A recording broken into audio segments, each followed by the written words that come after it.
Hello everyone, hope you're doing well. Today we're looking at another devblog for updates 1.97, and now it's time to have a look at a tank destroyer from Swedish rank 3. This is the Pvkv II, and it's actually looking like kind of an interesting machine, at least for the first 5 minutes of a match. So when we look at it, its general structure is very similar to some of the machines that we've seen. I would generally compare it to the Mardas, but I think its overall playstyle is going to be more like the Zis machine that we see at the start of the Soviets, line of things in War Thunder. So let's talk about its general history. Where did this come from, and also some other stuff to do with it. So the first thing is after World War II, Sweden decided going into the Civil War that they needed to ramp up once again, just like they did pre-World War II, because the equipment that they had at the time was seen as unsatisfactory, especially when they compared it to some of the other major powers that were around at the time. If you think about it, in the post-World War II period, the Soviets were running around in stuff like IS-3s, IS-4s had just come off the line. Then you had America, which was of course pushing more into the M26 idea. M46s were about to come around. Then you have stuff such as the heavy tank programs that they were working on, even with the British, which were seen as some of the, not worst, but you know, they were kind of behind the times. You had stuff such as machines like the Comet, which were coming around, which was still way superior to what the Swedish were running around with, which was stuff like the STRV M43. And also stuff like the STRV M40s, which, you know, we've talked about before. So what they decided to do is, if there was going to be a potential new conflict after World War II, they wanted to make sure that they were fully equipped for it, where before World War II they felt that they were under-equipped, so this time they were going to go out and make sure that they were sorted. So when it came to tanks, the Swedish military was also, as talked about, mostly relying on outdated stuff, so they wanted to be able to update them with some modern vehicles which had, of course, modern requirements. And the immediate solution to the problem would be to try and get some new tanks. It's as simple as that. But unfortunately, this wasn't an option for the Swedish military in the post-war period, as the armed forces found themselves subject to budget cuts and also lacked the adequate funding to procure new vehicles. So it was kind of a weird situation where they realized they needed to, you know, get more equipped and to become more modern, but they weren't allowed to because of the monetary factor. So instead, what the Swedish did, as many other militaries in the world did when they're facing this issue, they took pre-existing vehicles, basically stuff such as the M41 STRV, which has the Panzer 38T chassis, a license-built version of it, and they converted it into a tank destroyer using a pre-existing anti-aircraft cannon. The conversion was supposed to be obviously very efficient and act as a stopgap solution to the problem that they had at hand. So they married two pre-existing ideas that they already had. The idea of the Panzer 38T chassis, or in this case the STRV M41 chassis, and then they would stick the long-barreled 75 on it to give it that anti-tank power. We've seen this with a lot of other nations. The one that you probably know the most is Germany, when it came to their 88mm. Obviously started off as a anti-aircraft gun and then eventually morphed into a tank destroyer gun, especially after Rommel used it in North Africa to great effect against stuff such as British tanks. So the name for this vehicle that had been created, this Frankenstein's monster if you will, was the Pvkv II, which is what we're looking at today. And the turret was of course replaced from the M41 into a larger one to consolidate the 75mm, and even though this machine did prove itself capable during comparative tests with stuff like the AMX-13, because you've got to remember, Sweden after the post-war period, they actually had a bunch of tanks up there to actually test out. There's been these ideas that a lot of people have talked about, you know, adding stuff like the Tiger II and the Panther to the Swedish tech tree. Because of this fact, some were actually taken up to to Sweden, or at least one, to test. And a lot of people think that's grounds to put them in the tech trees. I think we should keep the Swedish tree as much Swedish as possible, just because they have some really interesting designs that I would love to see. But anyway, only 2 prototypes were built of this, the Pvkv II, as of 1953. The Swedish military also, after 1953, adopted the STR-V81, as you know, the Centurion Mark III, and this eliminated the need for conducting further work on the project. Now, there are 2 things to actually talk about because of, you know, the stuff talked about there.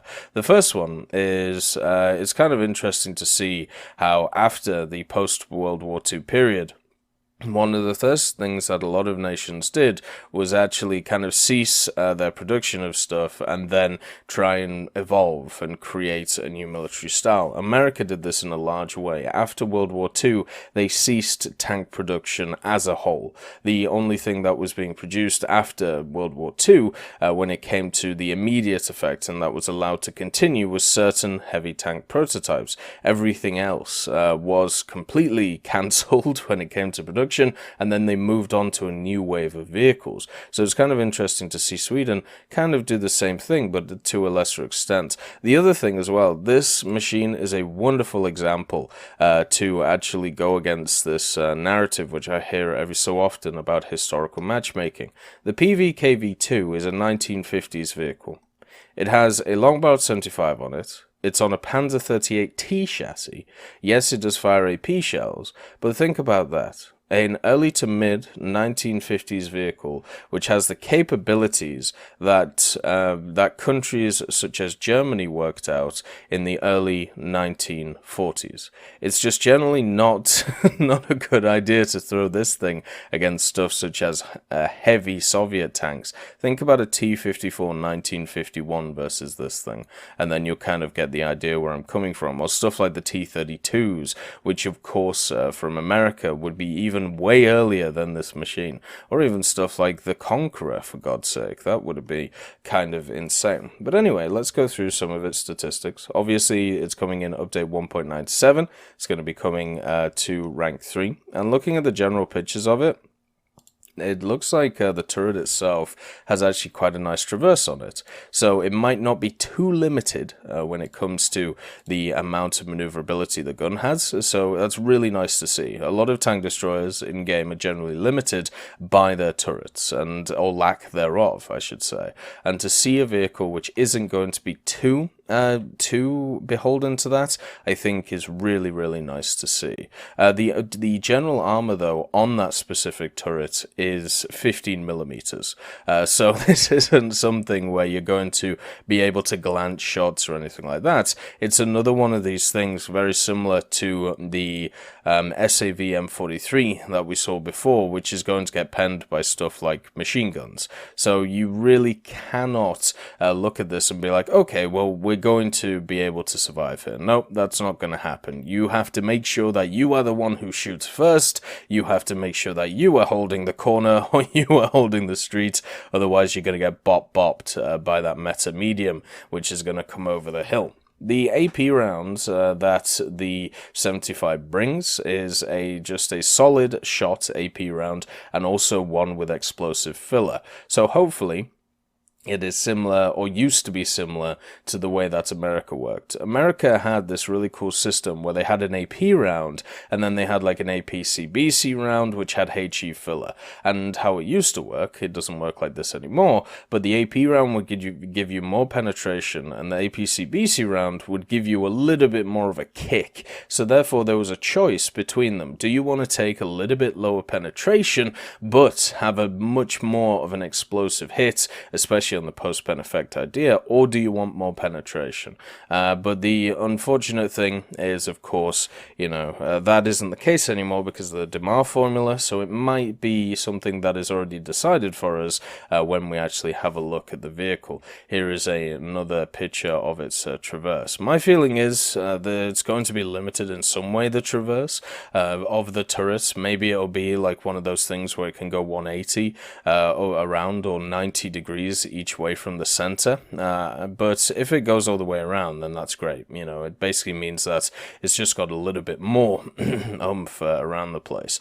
One of the big things about these tank destroyer type things, one of them that brings them in and out of the meta quite a lot, is their reload speed as well, not just the penetration or the damage that they're able to do, because there's a lot of vehicles out there, you know, the assault guns from the Soviets, for example, the Su-152, Su-122. These machines actually, comparatively to a lot of machines, do a ton of damage, normally one-shotting machines as they go, but because they have such ridiculous reloads, therefore, you know, they're always going to struggle in many scenarios. Luckily for the Pvkv II, this isn't the case, at least to a large extent. Still quite a long reload, but not as much as, you know, you would, not as much as some of those other vehicles mentioned. So the Pvkv II's reload is around about 6 rounds per minute. So that's 10 seconds. Now, whether that's with a maxed crew or not is obviously subject to be seen,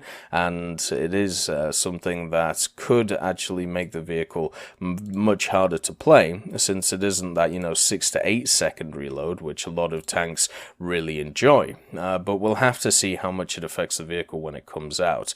It also has a slightly more powerful engine compared to some of its other compatriots, 165 horsepower engine, and this just offsets the gun and the turret though, so you're still going to have similar mobility to what you would have in stuff like the M43, and also probably the M40 and the M41 if it makes it into the game. So I don't think it's going to be a vehicle that's going to be able to go around the place at crazy speeds, but it's definitely going to be a good defensive vehicle that can hold a corridor, and a lot of the times that's what you require.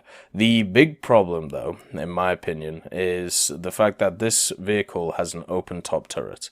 Now, as a person who has played through a lot of these tank destroyers, and which have open top turrets, the Dickermax, the Sturmil, machines like the Breda 501, what you find is you have an incredibly strong first 5 minutes of a game, because your gun does a lot of damage, you're able to put it in good places to be able to take out targets, maybe you get 3 kills, maybe, you know, you start putting your team in a positive position, and then a plane comes and you die. And the problem with this Pvkv II is, even with the picture that you can see here, it has exposed ammunition.